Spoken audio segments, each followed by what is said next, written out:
सभी को नमस्कार। अब तक हम कार्बोहाइड्रेट, वसा और प्रोटीन की बात कर चुके थे। आगे बात करते हैं विटामिन्स की।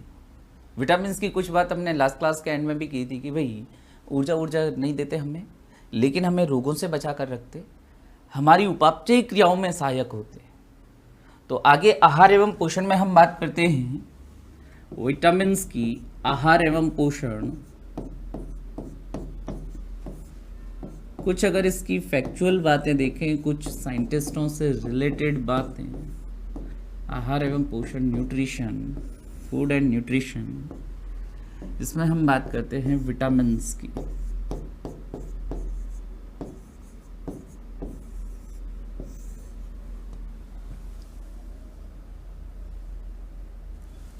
विटामिन्स देखते हैं। विटामिन्स में कुछ एक फैक्ट्स, जैसे खोज किसने की वगैरह, यानी वो कुछ वैज्ञानिकों के नाम वगैरह, खोज किसने दी, विटामिन थ्योरी क्या है किसने दी, विटामिन नाम किसने दिया, कुछ विटामिनों के ग्रुप्स या उनकी जो क्लासिफिकेशन है किस बेसिस पे किया है, कैसे किया, उसकी बात करते हैं। कुछ एक फैक्चुअल चीज़ें बात करते हैं। देखें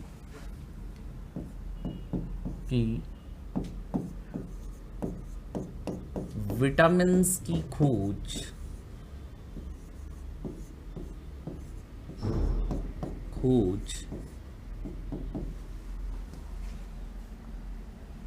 ल्यूनिन ने की।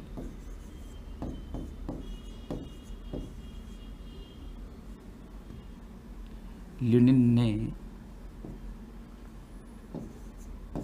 की।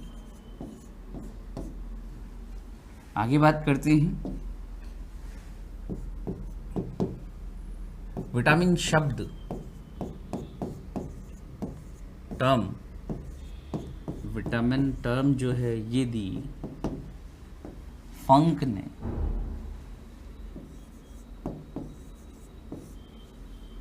फंक ने दिया।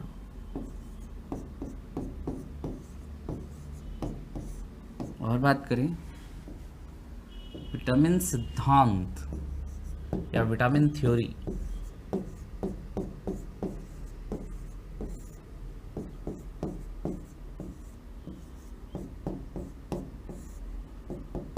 हॉपकिंस एवं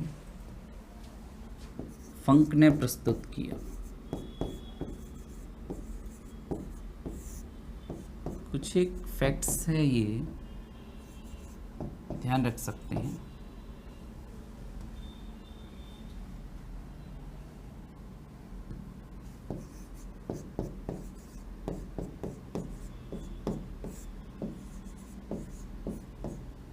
भाई विटामिन थ्योरी जो है यह विटामिन सिद्धांत हॉपकिंस और फंक ने दिया। आपको अलग अलग जगह पर कई बार ये मिल जाता है, कई जगह मिल जाएगा ल्यूनिन की बजाय हॉपकिंस दे रखा होता है, कभी फंक दे रखा है।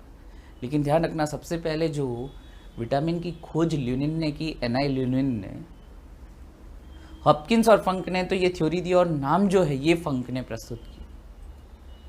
विटामिन सिद्धांत विटामिनों के बारे में जो हमने लास्ट क्लास में बात की वही कहता है। विटामिन सिद्धांत क्या कहता है? विटामिन थ्योरी ये कहती है कि विटामिन किसी भी प्रकार से हमें ऊर्जा तो नहीं देते, लेकिन हमें रोगों से बचाकर रखने का काम करते हैं। और ये भोजन में बहुत कम मात्रा में, अल्प मात्रा में भी हो तो हमारी आवश्यकता पूरी हो जाती है। विटामिन सिद्धांत की बात करें, इसमें क्या कहा? ये सिद्धांत क्या कहता है कि विटामिन्स हमारी उपापचयी क्रियाओं, मेटाबॉलिक एक्टिविटीज, हमारी उपापचयी क्रियाओं पे कंप्लीट जो हमारी बायो को केमिकल रिएक्शंस है हमारी बॉडी में, उनकी बात कर रहे हैं। विटामिन हमारी उपापचयी क्रियाओं या मेटाबॉलिक एक्टिविटीज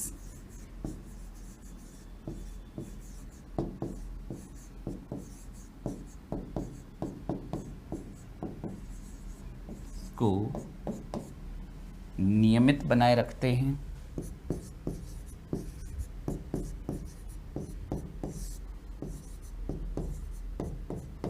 नियमित बनाए रखते हैं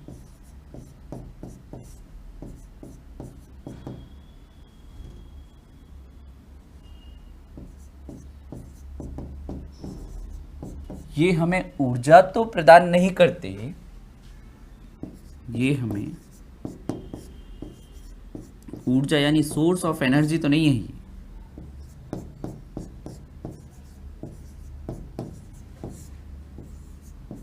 नहीं करते, लेकिन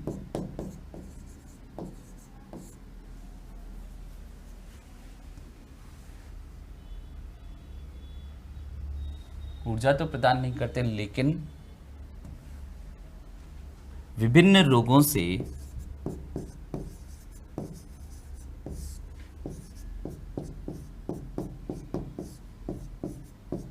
सुरक्षित रखते हैं।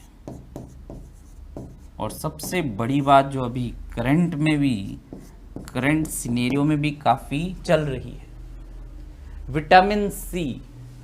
विटामिन सी जो सिट्रस फ्रूट होते हैं यानी जो खट्टे फल होते हैं, खट्टे फलों में विटामिन सी खूब पाया जाता है। और कोविड-19 कोरोना वायरस के जो पेशेंट हैं उनमें यानी जैसे अगर किसी को हो गया तो विटामिन सी की टैबलेट्स दी जा रही हैं, बिकॉज विटामिन सी हमारी इम्यूनिटी को बूस्ट करता है, हमारी इम्यूनिटी को विकसित करता है। तो ध्यान देना, ऐसी बात नहीं कि विटामिन सी लोगे तो आपको कोरोना नहीं होगा, होगा कोरोना तो होगा, लेकिन आप में उस कोरोना से लड़ने के लिए जो इम्यूनिटी या जो प्रतिरोधक क्षमता चाहिए थी वो आ जाएगी। पहले आप 10 दिन में ठीक हो रहे थे तो अब 7 दिन में ठीक हो जाओगे। तो विटामिन ने आपको रोग से, ऐसे नहीं कि रोग का ट्रीटमेंट कर रहा है, लेकिन आपकी रोग प्रतिरोधक क्षमता को बढ़ाता है विटामिन सी। ऐसी बात नहीं है कि आप में अगर विटामिन की कमी हो जाएगी तो आप में एनर्जी नहीं रहेगी या आप बीमार या आप में कोई किसी और प्रकार का लक्षण दिखाई देगा, नहीं।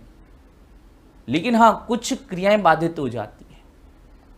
जैसे अपन ने लिखा ना, उपापचयी क्रियाएं, हम सांस ले रहे हैं, शोषण कर रहे हैं, ऑक्सीजन गई हमारी सेल्स में, वहां पर स्टोर्ड फूड था, फूड का ऑक्सीडेशन किया और उसका ऑक्सीकरण करके उसमें से एनर्जी रिलीज की। ये कंप्लीट रिएक्शन ही क्या कहलाती है? मेटाबॉलिक एक्टिविटीज, उपापचयी क्रियाएं। मेटाबॉलिक एक्टिविटीज दो क्रियाओं से बनती है, कैटाबॉलिक और एनाबॉलिक। इन दोनों ने मिलकर क्या बनाया? मेटाबॉलिक। या हिंदी में बोले तो उपचय और अपचय ने मिलकर क्या बनाया? उपापचय। शब्द को तोड़ के देखो ना, उपचय प्लस अपचय, संधि कर दिया, क्या बन गया? उपापचय। तो ये मेटाबॉलिक एक्टिविटीज के लिए ये विटामिन जरूरी है, मेटाबॉलिक एक्टिविटीज करवाते हैं। और ये मेटाबॉलिक एक्टिविटीज हमने देखा कि किस तरह से इन एक्टिविटीज की वजह से हमारी जो पूरा मैकेनिज्म है ये प्रॉपर वे से चल रहा है। हमने कहा ना, अभी बात की ना कि श्वसन, रेस्पिरेशन, तो श्वसन के दौरान ऊर्जा मुक्त होती है, कई डिफरेंट स्टेप्स होते हैं। तो उनके दौरान ये विटामिन कभी एंजाइम के रूप में तो कभी को एंजाइम के रूप में कार्य करेंगे। विटामिन बी कॉम्प्लेक्स का मेन फंक्शन ही यही देखेंगे हम। ये विटामिन B2, B3, B5, इनका काम यही है, हमारे श्वसन में सहायता करना। कभी NAD का निर्माण कर रहे हैं, कभी FAD का, कभी NADP का, कभी FMN का, अलग अलग। कभी को एंजाइम ए के रूप में कार्य करता है विटामिन B5। यानी कहीं ना कहीं ये हमारे क्या कर रहे हैं? विभिन्न जैविक क्रियाओं को करवाने में सहायक है। एनर्जी दे तो नहीं रहे, लेकिन एनर्जी को रिलीज करवाना श्वसन के दौरान उसमें सहायता जरूर कर रही है हमारी। तो डिफरेंट इनके हमने कुछ वैज्ञानिकों के नाम देखे और कुछ इसकी विटामिन थ्योरी क्या कह रही ये अपन ने बात की। अब बात करता हूं कुछ और इनके कुछ पॉइंट्स है। जैसे हम बात करते हैं विटामिन्स में, अलग अलग प्रकार के विटामिन्स कौन कौन से हैं या उनका वर्गीकरण कैसे किया गया। कुछ स्पेशल पॉइंट्स विटामिन से संबंधित देखते हैं। देखिए, बात करते हैं कि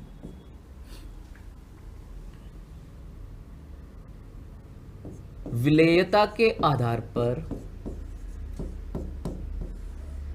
विलेयता सॉल्युबिलिटी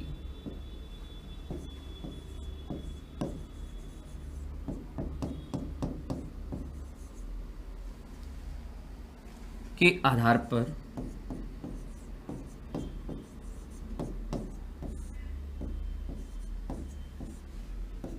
विटामिन दो प्रकार के,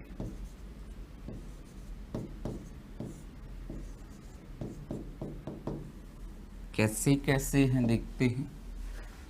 पहला वसा विले fat soluble vitamin, fat soluble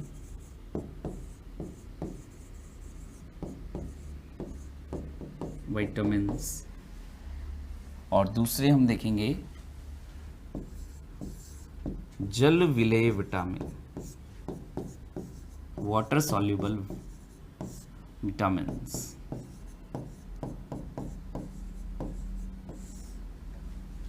देख सकते हैं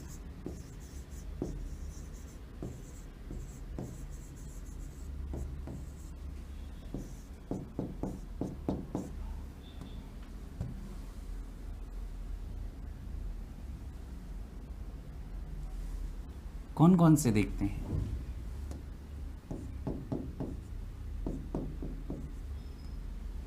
इसमें बात करूं पहले में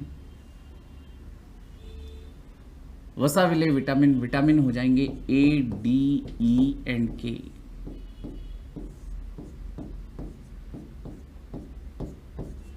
और जल विलेय विटामिन की बात करें तो विटामिन बी कॉम्प्लेक्स, ठीक है, काफी सारे बी आते, बी 1 2 3 5 6 7 अलग अलग 9 12। और आ जाएंगे विटामिन सी और विटामिन पी। कईयों को ये विटामिन पी नहीं लग रहा होगा, एस्पिरिडिन या विटामिन पी की भी बात करेंगे, कहाँ पर पाया जाता है, क्या काम करता है।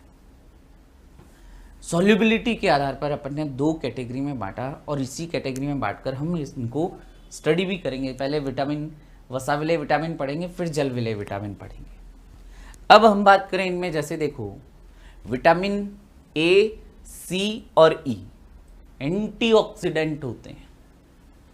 एंटीऑक्सीडेंट क्या है, इस शब्द को सुनना समझना। जब हमारे शरीर में विभिन्न जैव रासायनिक अभिक्रियाएं होती है तो उनमें कई टॉक्सिक पदार्थ यानी जहरीले या विषाक्त पदार्थ भी बनते हैं।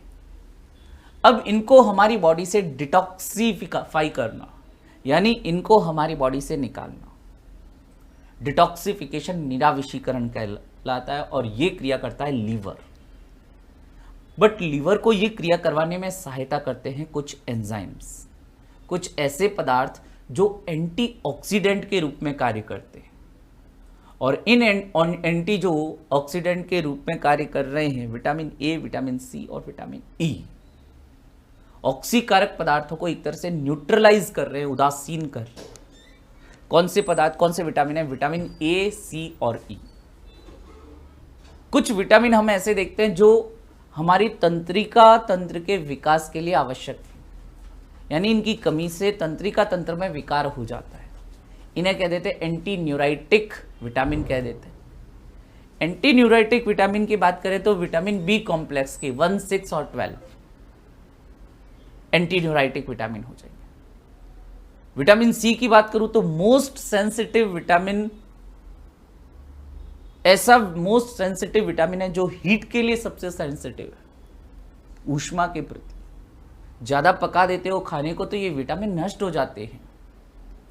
जैसे विटामिन सी, जब भी दाल को आप बना लेते हो, दाल के उबल जाने के बाद उसमें नींबू निचोड़ोगे तो विटामिन सी आपको मिलेगा। या सब्जी बना ली, अब उसमें ऊपर से नींबू निचोड़ते हो, सलाद में नींबू निचोड़ते हो तो वो विटामिन सी आपको मिलता है। लेकिन अगर सब्जी बनाते समय उसी टाइम नींबू निचोड़ दिया, आप उसको उबाल रहे हो खूब सारा, तो वो सारा विटामिन सी डिस्ट्रॉय हो जाएगा, आपको विटामिन सी का फायदा नहीं हुआ। तो ऐसे कुछ एक पॉइंट्स है विटामिनों से रिलेटेड लिख लेते, देखते हैं आगे बात। कुछ पॉइंट्स लिखते हैं, जैसे विटामिन ए, सी और ई याद रखने के लिए एस लिख सकते हैं, एस याद रख सकते हैं। ये विटामिन ए, सी और ई है antioxidant vitamin, anti oxidant vitamin तो एंटीऑक्सीडेंट क्या कार्य करते हैं ये मैंने बताया अभी आपको, एंटीऑक्सीडेंट विटामिन। आगे बात करते हैं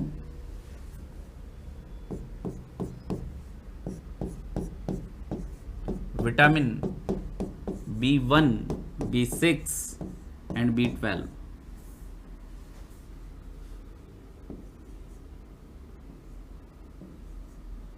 एंड B12 ये हैं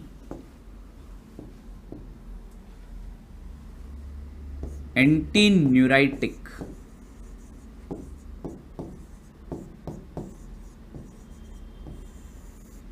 विटामिन। मतलब क्या है देखो, न्यूराइटिस, तंत्रिका तंत्र में कोई भी प्रॉब्लम हो गई, क्या कह सकते हैं, न्यूराइटिस। न्यूरो वर्ड किससे संबंधित है, तंत्रिका तंत्र, मस्तिष्क, ब्रेन और वगैरह इनसे। तो इनमें अगर प्रॉब्लम हो गई तो क्या बोल दिया, न्यूराइटिस। तो इस न्यूराइटिस को रोकने का काम कौन करते हैं, ये वाले विटामिन B1, 6 और 12। आगे लिख सकते हैं विटामिन C,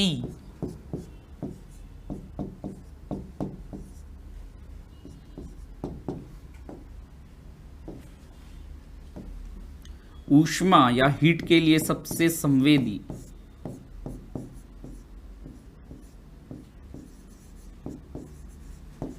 ऊष्मा या हीट के लिए सबसे संवेदी, मोस्ट सेंसिटिव विटामिन। उबालते ही नष्ट हो जाता ही।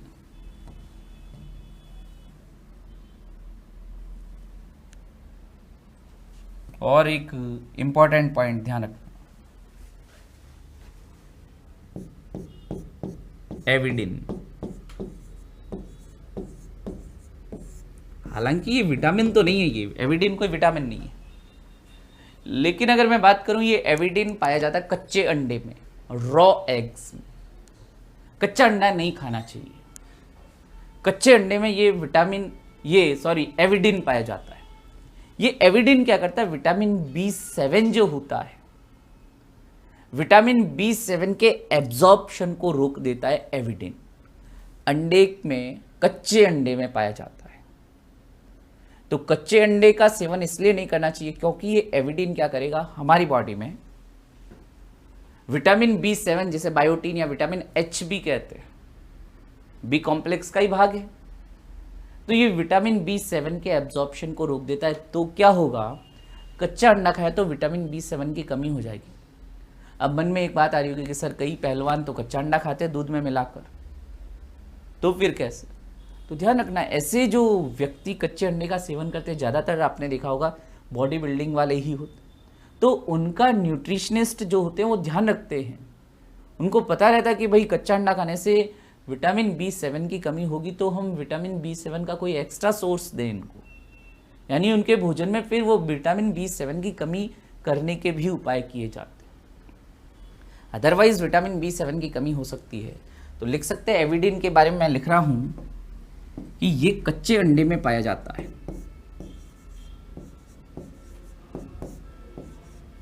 रॉ एग में।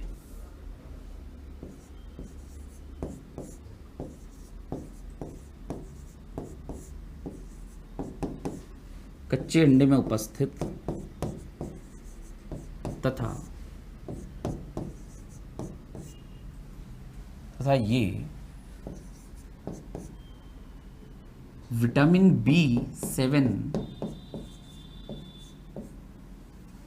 B7 के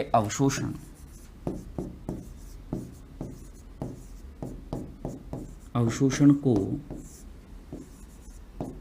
रोकता है। और ऐसे में क्या हो जाएगा, विटामिन B7 की कमी हो जाएगी। अतः कच्चे अंडे नहीं खाने चाहिए, कच्चे अंडे नहीं खाने चाहिए।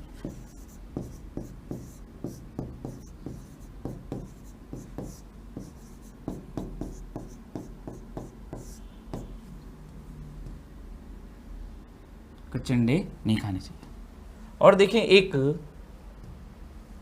विटामिन B17, एक एक एक करके हम पढ़ेंगे इनको, लेकिन कुछ एक पॉइंट है। Vitamin B17 anti cancer vitamin कहते हैं, नाम है लेटराइल। जो गेहूं के, भाई गेहूं की जब फसल उगती है तो जो नए पत्तियां होती है, बिल्कुल नई पत्तियां, इन नई पत्तियों के जूस को पीने में या इनके पत्तियों में ये विटामिन B17 खूब पाया जाता है। अगर इनका जूस पिया जाए या इन पत्तियों का सेवन किया जाए तो ये विटामिन B17 आपको खूब मिलेगा। और ये विटामिन B17 एंटी कैंसर गुणों से युक्त होता है। हालांकि कई वैज्ञानिक कहते हैं कि इसमें ऐसा कोई एंटी कैंसर गुण नहीं होता, लेकिन अभी भी काफ़ी वैज्ञानिक मानते हैं और हमें भी पढ़ना यही है। क्या विटामिन B17 लिख सकते हैं इसके सामने, एंटी कैंसर गुणों से युक्त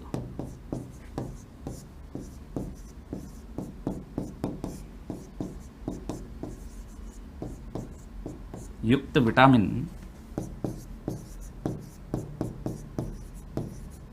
जो कि गेहूं की फसल की नई पत्तियों में, नई पत्तियों या लीव्स में पाया जाता है।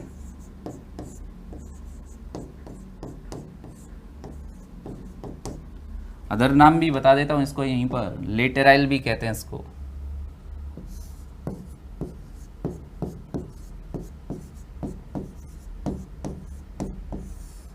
लेटेराइल इसी विटामिन B17 का ही अदर नेम मान लो।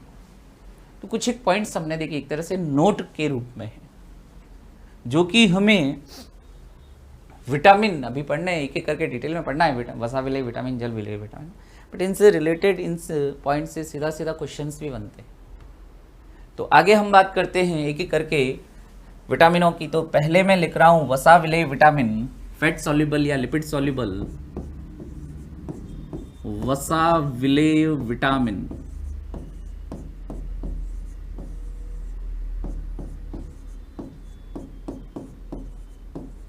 कौन कौन से हैं देखते हैं।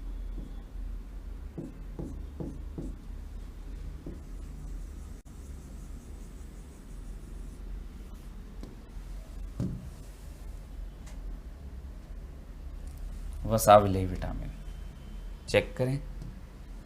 सबसे पहले विटामिन ए। देखो विटामिनों में पढ़ना क्या है हमें, ये भी बता देता हूं पहले। विटामिनों के जो केमिकल नेम्स होते हैं, अदर नेम्स, जैसे हम विटामिन ए को रेटिनॉल कहते हैं, ई को टोकोफेरॉल कहते हैं, डी को कैल्सिफेरॉल कहते हैं, के को फेल्लोक्विनोन, नैप्थाक्विनोन, मैनाक्विनोन आदि कहते हैं। खैर, तो इनके एक तो हमें अदर नेम्स देखने हैं।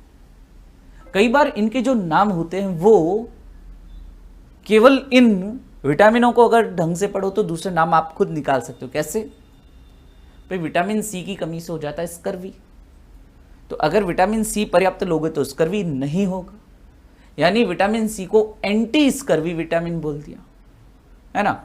विटामिन डी की बात करें तो रिकेट्स होता है, तो विटामिन डी भरपूर मात्रा में होगा तो रिकेट्स नहीं होगा, तो इसे एंटी रिकेटिक विटामिन कह देते हैं। यानी कुल मिलाकर हमें जो रोग हो रहा है विटामिन की कमी से, उनका एंटी कर दो, वो विटामिन का एक और एक्स्ट्रा नाम हो गया। फिर बात करते हैं कि इन विटामिनों का कार्य क्या होता है हमारी बॉडी में। ठीक है, हम इनके सोर्स वगैरह पढ़ेंगे। सोर्स इतने ज़्यादा इंपॉर्टेंट नहीं होते जितने ज़्यादा इनके फंक्शंस होते हैं, इनकी कमी से होने वाले रोग कौन से हैं, इनको एक एक करके हम पॉइंट्स के फॉर्म में पढ़ेंगे। सबसे पहले अपन लेते हैं विटामिन ए।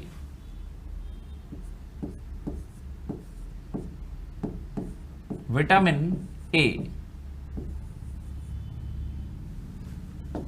इसमें हम पॉइंट्स लगाते हैं, क्या क्या पढ़ना है। जैसे देखें, अन्य नाम, विटामिन ए के अन्य नाम की बात करें तो हो जाएगा रेटिनॉल, और देखो कोमा लगाकर मैं जगह छोड़ रहा हूं क्योंकि मैं जब रोग पढ़ाऊंगा तो उस रोग का एंटी करके इसका एक नाम बना देंगे अपन। आगे बात करते हैं अन्य नाम के अलावा।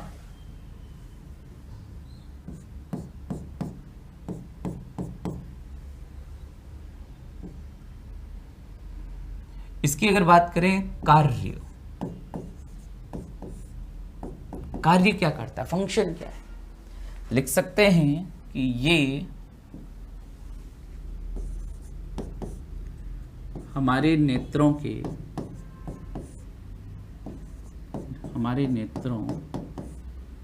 में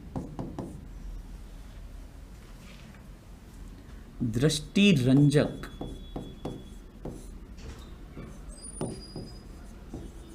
विजुअल पिगमेंट्स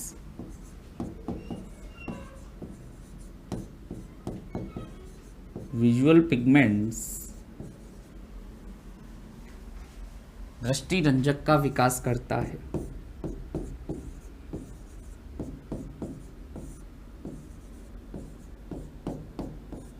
तथा केराटिन के जमाव को रोकता है।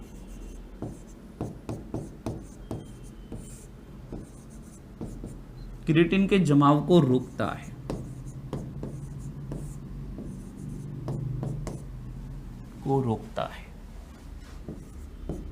बड़े बुजुर्ग कहते हैं गाजर खूब खाओ, आंखें सही रहेगी। सही बात भी है कि गाजर में विटामिन ए का सोर्स हमें खूब सारा मिलता है। ध्यान देना, विटामिन ए का निर्माण होने के लिए एक तत्व आवश्यक, एक यौगिक आवश्यक होता है, कैरोटीन, बीटा कैरोटीन। तो वे सारे पदार्थ जिनमें बीटा कैरोटीन भरपूर होता है वो विटामिन ए के बहुत अच्छे सोर्स हैं। जैसे हमने बात की गाजर की, पपीता, टमाटर, और हमने जेनेटिक इंजीनियरिंग से तैयार किया था गोल्डन राइस। ये गोल्डन राइस में कई जने कहते थे विटामिन ए बहुत ज्यादा होता है। एक्चुअली विटामिन ए ज्यादा नहीं है, गोल्डन राइस में बीटा कैरोटीन होता है। और ये बीटा कैरोटीन जब हमारी बॉडी में जाएगा, हम खाएंगे चावल, हमारी बॉडी में जाएगा तो विटामिन ए का निर्माण करेगा। और इससे क्या होता है, हमारी जो विजुअल पिगमेंट्स होते हैं नेत्रों में दृष्टि रंजक होते हैं। एक तो उनका विकास करना जिससे हमारी आई साइट प्रॉपर रहती है, प्रॉपर दिखता है। और कई बार क्या होता है, नेत्रों में आगे केराटिन का जमाव हो जाता है, इस विटामिन की कमी से होगा, यानी विटामिन की कमी से रोग हो जाते हैं। तो यहां पर भी अपन ने देखा आंखें ढंग से दिखेगी नहीं, दिखना प्रॉपर नहीं होगा। और खासतौर से अगर हम बात करें कमी से रोग क्या है, तो इसमें ये लिखेंगे हम, कमी हो जाएगी तो क्या होगा, व्यक्ति को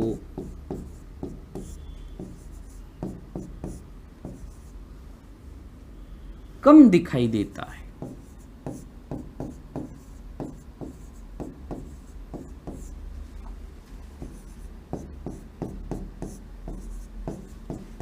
विशेषतया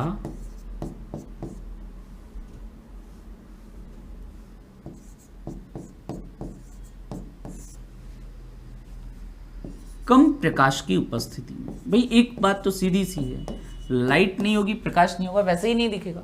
लेकिन अगर थोड़ी सी डिम लाइट होगी या ऐसे कहें थोड़ा सा प्रकाश कम हो गया तो भी इनको दिखना बंद हो जाएगा। भाई एकदम गुप्त अंधेरे में तो कोई भी नहीं देख सकता, लेकिन अगर थोड़ा बहुत भी लाइट है जिसमें एक नॉर्मल पर्सन देख सकता है, ये व्यक्ति उसमें भी नहीं देख सकते। शाम ढले जैसे जैसे थोड़ा सा लाइट कम होने लगती है, इनमें दिखने की प्रॉब्लम हो जाती है।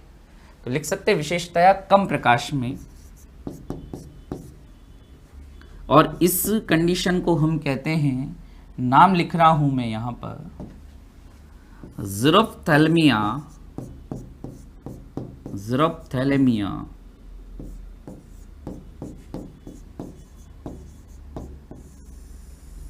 निक्टोलोपिया भी कहते हैं, रात्रि में कम दिखाई देना, निक्टोलोपिया।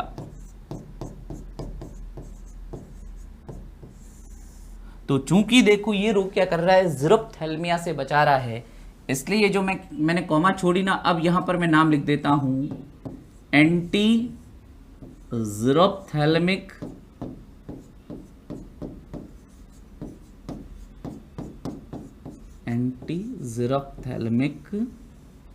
विटामिन कह सकते हैं।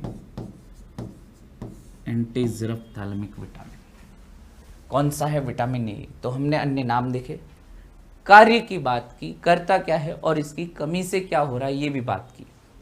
आगे बात करते हैं, इसमें एक और स्रोत लिख लेते हैं, सोर्सेज लिख लेते हैं।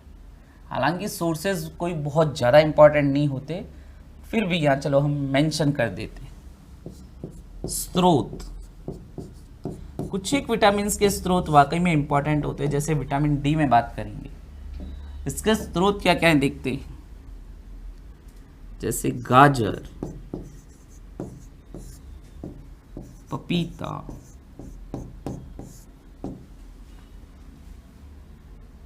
टमाटर, हरी पत्तेदार सब्जियां या हरी सब्जियां,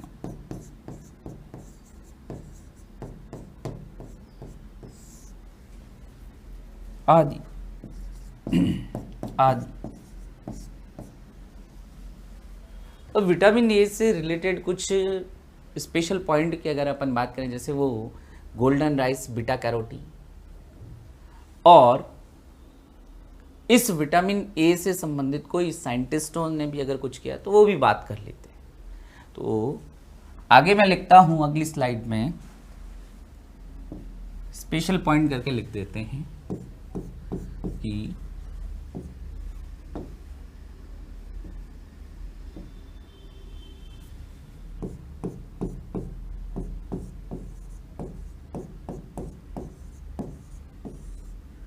विटामिन ए का निर्माण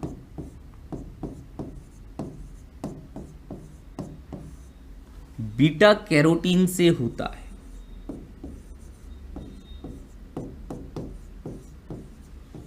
बीटा कैरोटीन से होता है।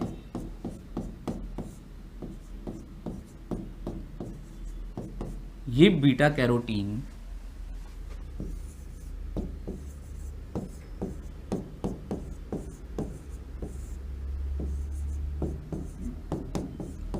जेनेटिक इंजीनियरिंग से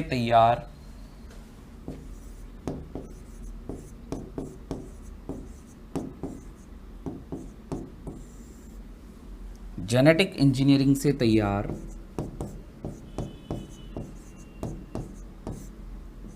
फसल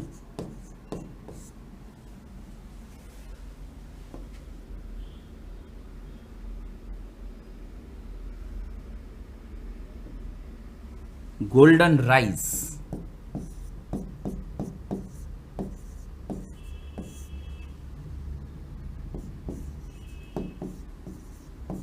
या सुनहरे चावल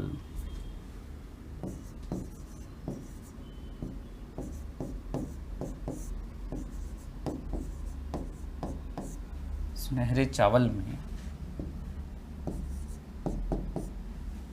भरपूर पाया जाता है।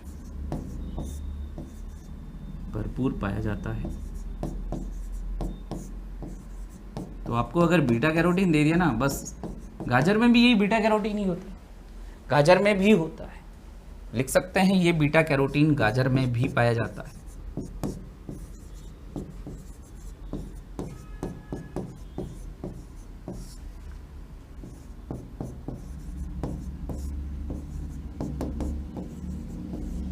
गाजर में भी उपस्थित है।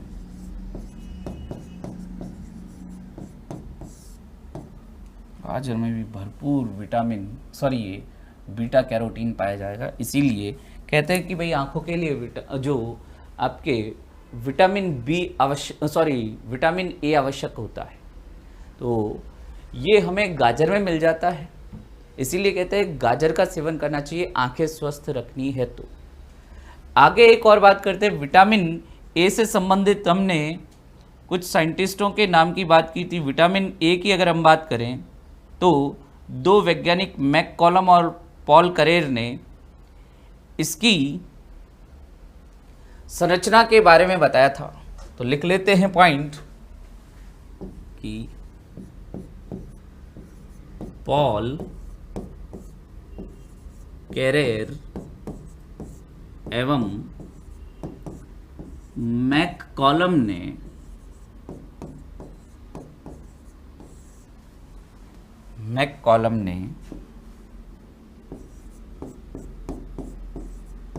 विटामिन ए की संरचना के बारे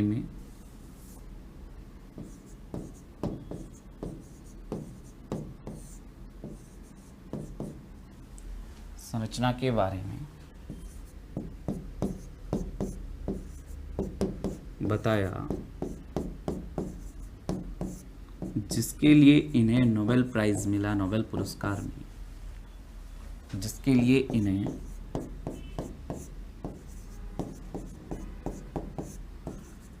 नोबेल पुरस्कार प्राप्त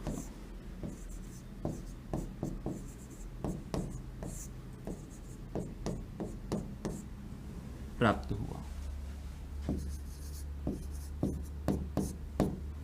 तो ये हमने विटामिन ए की बात की, बीटा कैरोटीन, मैककॉलम और पॉल कैरेर की बात की। गाजर, पपीता, टमाटर, हरी सब्जियां, आम, कोड लीवर वगैरह में भी पाया जाता है। ठीक है, क्योंकि सोर्स काफ़ी डिफरेंट होते हैं, काफ़ी वेरिएशंस देखते हैं हम सोर्सेज में। तो यहाँ में आम, cod liver oil, cod liver तेल, ये भी लिख सकते हैं हम, क्योंकि देखो सोर्सेज बहुत, मैंने कहा ना, डाइवर्स सोर्सेज होते हैं। कॉड मछली होती है, एक्चुअली मछली का नाम है कॉड, और ये कॉड मछली के जो लीवर होता है, उस लीवर में से जो ऑयल निकलता है, वो ऑयल विटामिन ए का काफ़ी अच्छा सोर्स है और विटामिन डी का भी काफ़ी अच्छा सोर्स है। तो अगला विटामिन है विटामिन डी। ए की हमने बात की, सेम ऐसे ही इसी तरीके से हम आगे आने वाले विटामिन भी पढ़ेंगे, नाम देखेंगे, कार्य देखेंगे, कमी से क्या हो रहा है, स्रोत देखेंगे, और फिर कुछ स्पेशल पॉइंट्स हैं उस विटामिन से रिलेटेड, तो वो नोट कर लेंगे। तो विटामिन ए के बाद हम आगे बात करते हैं विटामिन डी की। वसा विलेय विटामिन चल रहे हैं, उसमें हम अब आगे बात करते हैं विटामिन ए के बाद विटामिन डी।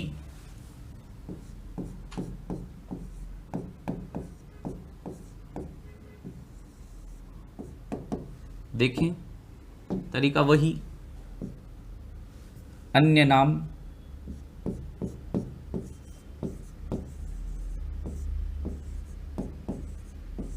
क्या है? Vitamin D calciferol, sunshine vitamin. Sunshine क्यों कहा? क्योंकि सूर्य के प्रकाश की उपस्थिति में, सनलाइट में, हमारी स्किन में इसका निर्माण होता है। 7 हाइड्रोक्सी कोलेस्टेरॉल की प्रेजेंस में इसका निर्माण होता है। लिख लेंगे उसका नाम भी, पॉइंट भी लिख लेंगे। आगे बात करते हैं अन्य नाम, फिर इसके बाद देखते हैं कार्य, क्या कार्य करता है। विटामिन डी का एक बहुत मेन फंक्शन है, जिसकी वजह से हम कहते हैं ये हार्मोन के समान कार्य करता है। हमारी बॉडी में कैल्शियम और फास्फोरस हमारी हड्डियों की मजबूती के लिए बहुत जरूरी है। ये कैल्शियम ब्लड के, यानी रक्त के थक्के के निर्माण में, यानी चोट लगने पर जब रक्त का बहना अपने आप बंद हो जाता है, क्या कहते हैं, रक्त का थक्का जम गया, उसके लिए भी आवश्यक होता है। तो हमने खाना खा लिया, खाने में कैल्शियम फास्फोरस रिच सोर्सेज जो थे, फूड जो थे, हमने उनको खा लिया। अब ये कैल्शियम हमारी इंटेस्टाइन में, आंतों में पड़ा है। अगर ये कैल्शियम यहीं पड़ा रहेगा, यहीं पर स्टोर रहेगा, तो क्या मतलब, ये कैल्शियम तो कहाँ चाहिए, हमारी बोन्स को चाहिए। तो विटामिन डी क्या करता है, हमारी इंटेस्टाइन में कैल्शियम के अवशोषण को बढ़ाएगा और कहाँ ट्रांसफर कर देगा, ब्लड में। अब ब्लड से उसको आगे ले जाने का काम वो दूसरे हॉर्मोन्स कर लेंगे। जैसे ही ब्लड में कैल्शियम लेवल ज़्यादा होगा तो थायरोकैल्सिटोनिन हार्मोन, जो कहाँ से आ रहा है, थायराइड ग्लैंड से आ रहा है, वो इस एक्स्ट्रा कैल्शियम को कहाँ ट्रांसफर करेगा, बोन्स में, बोन्स मजबूत हो जाते। तो क्या देखा हमने कि ये विटामिन डी हमारी स्किन में बनता है सनलाइट की प्रेजेंस में। बाकी और भी सोर्सेज हैं, जैसे मैंने कहा ना, कॉड लिवर ऑयल बहुत अच्छा सोर्स है। तो विटामिन डी हमारी आंतों में कैल्शियम और फास्फोरस के अवशोषण को बढ़ाएगा, जिससे हमारी अस्थियां मजबूत होती हैं। लिख लेते हैं कार्य कि ये विटामिन हमारी आंतों में, इंटेस्टाइन्स में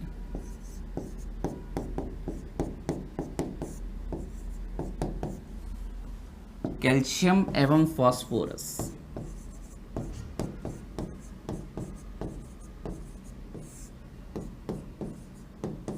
कैल्शियम एवं फास्फोरस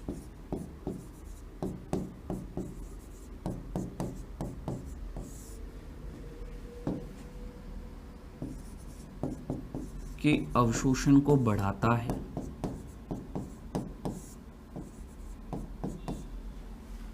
को बढ़ाकर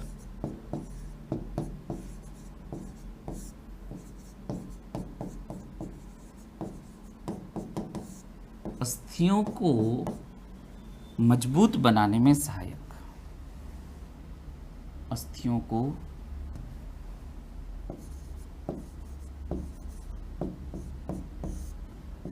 मजबूत बनाने में सहायक। तो सीधी सी बात है, इसकी कमी हो जाएगी तो क्या अस्थियां क्या होने लग जाएगी, कमजोर होने लग जाएगी, इजीली फ्रैक्चर होने लग जाएंगी। और ये जो कंडीशन होती है उस रोग का नाम, जैसे बच्चों में तो कह देते हैं रिकेट्स, और वयस्कों में कह देते हैं, बड़ों में कह देते हैं ऑस्टियोमेलेशिया। दोनों में ही हड्डियां कमजोर है, बस हड्डी कमजोर होने का तरीका अलग था।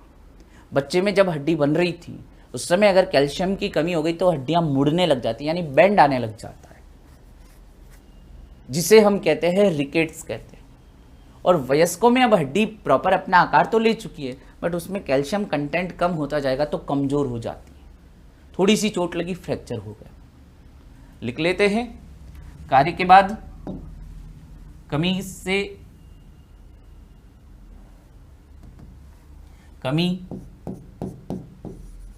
कमी से क्या होगा देख लेते हैं। बच्चों में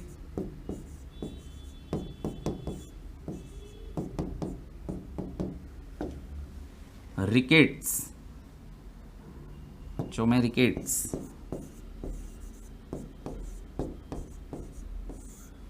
वयस्कों में ऑस्टियोमेलेशिया,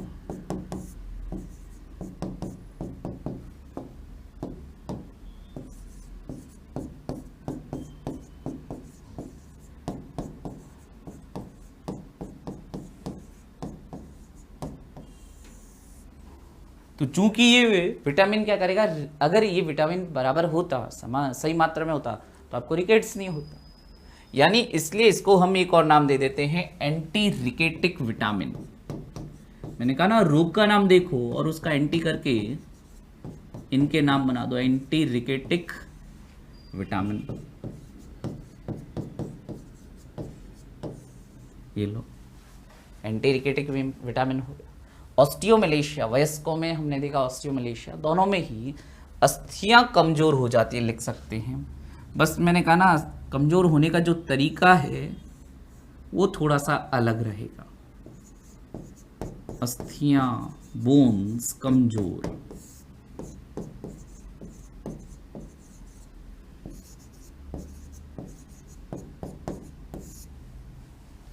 अस्थियां या बोन्स कमजोर। अब इसके सोर्स की भी बात कर लो, लगे हाथ, स्रोत की बात करें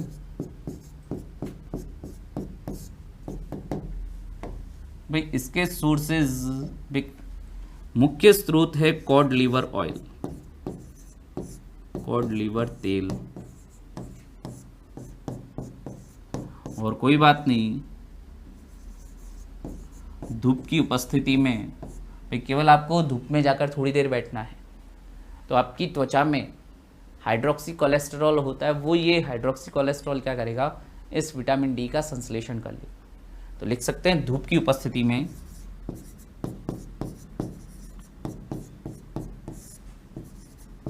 हमारी त्वचा में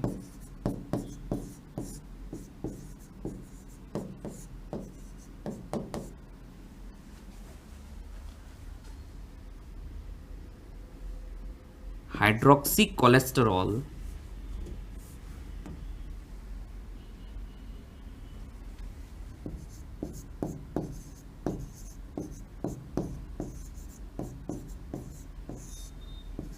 सेवन हाइड्रोक्सी कोलेस्टेरॉल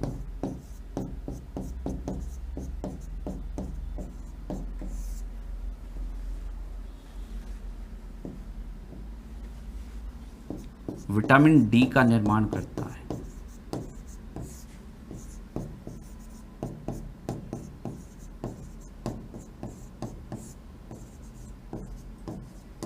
कई बार क्या होता है, कुछ बच्चे प्री मैच्योर हो जाते हैं, यानी 9 महीने से पहले जन्म हो जाता उनका, तो उनमें बोन्स का विकास अभी भी प्रॉपर हुआ नहीं।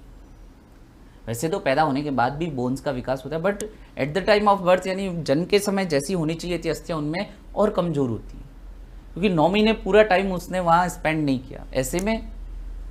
ऐसे में हम देखते हैं कि ऐसे बच्चों को फोटोथेरेपी दी जाती है। भाई जो टाइम से पहले हो जाते हैं ना प्री मैच्योर बेबी, उनको हॉस्पिटल में एक बड़े बड़े चैम्बर लगा रखे होते हैं, उनमें बिल्कुल फिक्स्ड, एकदम निश्चित तीव्रता और आवृत्ति का फिक्स्ड फ्रीक्वेंसी, और उनमें इंटेंसिटी भी बिल्कुल सेट की रहती। बच्चों को ऐसे चैम्बर में लिटा कर रखते, क्योंकि लाइट, भाई सनलाइट ठीक है, अच्छा है सोर्स, नेचुरल सोर्स, बट हम आर्टिफिशियल लाइट की सहायता से भी उनमें विटामिन डी की जो कमी है या उनके बोन्स का जो ग्रोथ होनी है उसको हम स्टिमुलेट कर सकते। कई बार होता है, कई लोग कहते हैं कि नहीं हमें छुट्टी दे दो, हमें बच्चे को घर ले जाना। तो कई बार ऐसे में डॉक्टर कहते हैं, भाई पहले तो ये कहते हैं कि भाई यहाँ रहने दो, ठीक है, बट हो सकता है कईयों की कुछ प्रॉब्लम्स हो कि हम बच्चे को घर ले जाना चाहते हैं, भाई ले जाओ। लेकिन उनको एडवाइस की जाती है कि भाई सुबह और शाम के टाइम में जब थोड़ी सी धूप कम होती है, ऐसे में थोड़ा सा कोई पतले कपड़े की छांव में बच्चे को थोड़ी देर लिटा कर रखना, ताकि वो सनलाइट की प्रेजेंस में जब विटामिन डी का फॉर्मेशन होगा तो उनमें धीरे धीरे कैल्शियम, क्योंकि माँ के दूध में बच्चे को कैल्शियम तो मिल गया, बट वो कैल्शियम अगर उसकी इंटेस्टाइन में पड़ा या मल के साथ बॉडी से बाहर जा रहा है, क्या मतलब का। इसलिए उस कैल्शियम के एब्जॉर्प्शन को बढ़ाती है वो धूप, और बच्चे में धीरे धीरे बोन्स विकसित होने लगती है, बच्चे का विकास होने लगता है। ज़्यादा नहीं, मुश्किल से हफ्ते भर मैक्सिमम, इससे भी बहुत कम अवधि के लिए थोड़ा बहुत अगर हम सनलाइट दे देते हैं बच्चे को, तो उसमें उसकी बोन्स वगैरह का विकास होने लगता है। तो ये बात हमने देखी कि किस तरह से धूप की प्रेजेंस में हमारी स्किन में ही होता है एक डिराइव्ड लिपिड है स्टेरॉल, 7 हाइड्रोक्सी कोलेस्टेरॉल, इसकी सहायता से विटामिन डी का निर्माण हो गया। इसीलिए तो हमने इसको सनशाइन विटामिन का, विटामिन डी। तो ऐसा विटामिन, कई ऐसे दूसरे विटामिन होते हैं जो सनलाइट में डिस्ट्रॉय हो जाते हैं, जैसे विटामिन ए खत्म हो जाता है सनलाइट की उपस्थिति में ज़्यादा देर तक, जबकि ये विटामिन तो धूप की उपस्थिति में बन रहा है। तो ऐसे बच्चों के लिए काफ़ी आवश्यक होता है। तो हमने इसके नाम की बात की, कमी की देखी, कार्य देख लिया, सोर्स भी देख लिया इसके। विटामिन डी के बाद आगे आता है विटामिन ई। विटामिन ई की हम बात करें तो विटामिन ई टोकोफेरॉल। तो अगला विटामिन देखते हैं, अगला विटामिन हो जाएगा vitamin E. Fat soluble vitamin में ए पढ़ लिया, डी पढ़ लिया, अब अगला है विटामिन ई। बात करते हैं इसकी, तो सबसे पहले वही अन्य नाम, अदर नेम्स।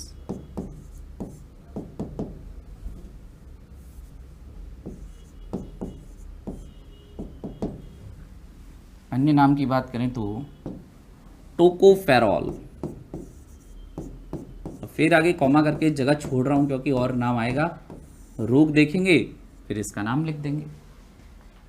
विटामिन ई कि कार्य की बात करें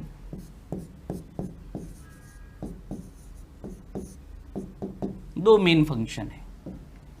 एक तो आरबीसी, भाई हमारे ब्लड में होता है आरबीसी, आरबीसीज होती है, लाल रक्त कणिकाएं। तो आरबीसी के विकास के लिए जरूरी है प्लस गैमीट फॉर्मेशन यानी युग्मकों का निर्माण। युग्मक क्या है? जो हमारी रिप्रोडक्शन में पार्टिसिपेट करने वाली सेल्स। दैट मीन्स नर में तो हो गया शुक्राणु और मादा में क्या हो जाएंगे? अंडाणु। तो इनके विकास के लिए भी विटामिन ए आवश्यक है। अगर इसकी कमी हो गई ना तो युग्मक नहीं बनेंगे, नर नर नहीं रहेगा, मादा मादा नहीं रहेगी, जनन क्षमता खत्म हो जाएगी, नपुंसकता आ जाती है, बांझपन का विकास हो जाता है। इसलिए केवल विटामिन की कमी से देखा हमने। लिखते हैं इसका फंक्शन, आरबीसी निर्माण या आरबीसी विकास में, आरबीसी के विकास में सहायक, डीएनए निर्माण में भी सहायक होता है, डीएनए संश्लेषण, डीएनए सिंथेसिस।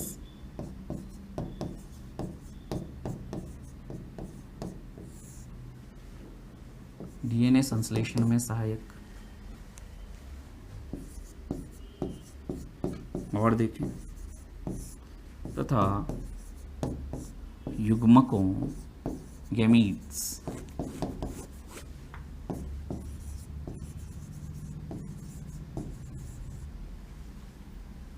के निर्माण में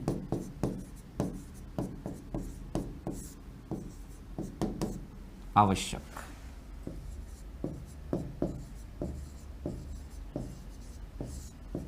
तो अभी कॉमन सी बात होगी कि भाई अगर इसकी कमी हो जाएगी तो ये कार्य नहीं होंगे, ये कार्य नहीं होंगे। जैसे अगर आरबीसी का विकास नहीं हुआ तो हो सकता है एनीमिया का कोई भी फॉर्म, एनीमिया हो सकता है।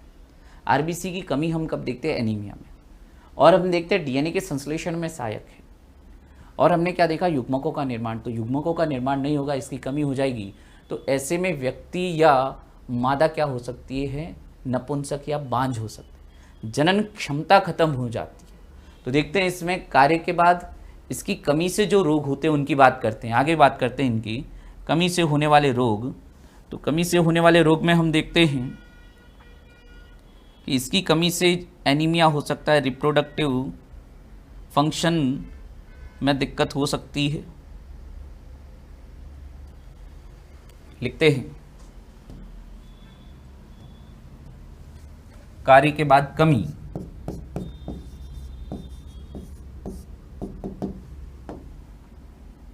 इसमें लिख सकते हैं नपुंसकता,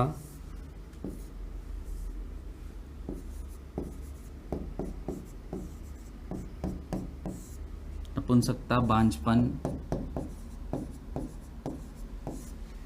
आरबीसी की कमी। अच्छा, एक और बात यहाँ पर अपन ने स्टार्टिंग में एक पॉइंट लिखा था ना, आपको याद हो तो, विटामिन ए, सी और ई क्या होते हैं? एंटीऑक्सीडेंट विटामिन होते हैं, ए, सी और ई। तो विटामिन ए भी एंटीऑक्सीडेंट है, विटामिन ई भी एंटीऑक्सीडेंट है। ये एंटीऑक्सीडेंट विटामिन ई की अगर बात करें तो कई जने इसको सुंदरता का विटामिन कह देते हैं, सुंदरता बढ़ाने वाला विटामिन। आपके जो अच्छे फेस वॉश या आप जो फेस क्रीम वगैरह का यूज़ करते हैं, बॉडी लोशन का यूज़ करते हैं, उनमें अक्सर विटामिन ई पाया जाता है, क्योंकि ये स्किन की ग्रोथ के लिए एंटीऑक्सीडेंट्स भरपूर होते हैं विटामिन ई में। तो ये स्किन में भी एंटीऑक्सीडेंट क्या करते हैं? आपकी स्किन पर एजिंग इफेक्ट को कम करते हैं। यानी त्वचा में क्या होता है? झुर्रियों के विकास को क्या कर देते हैं? कम कर देते हैं, झुर्रियाँ कम कर देंगे। तो त्वचा के, या ऐसे भी लिख सकते हैं एंटीऑक्सीडेंट भी, कार्य में लिख रहा हूँ एंटीऑक्सीडेंट। तो अगर इसकी कमी हो जाएगी तो समय से पूर्व ही या त्वचा पर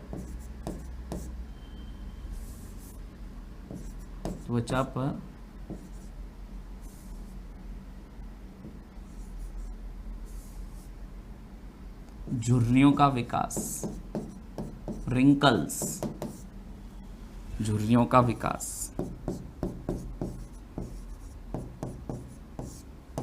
तो चूंकि ये नपुंसकता या बांझपन को रोक रहा है, इसलिए इसका एक और नाम हो जाएगा एंटी स्टरलिटी विटामिन। एंटी स्टरलिटी, स्टरलिटी कहते हैं इम्पोटेंसी को, एंटी स्टरलिटी विटामिन कहते हैं। बाकी अगर इसकी बात करें स्रोत, तो स्रोत में आ जाएंगे, सुनना, साबुत अनाज, साबुत एवं अंकुरित अनाज,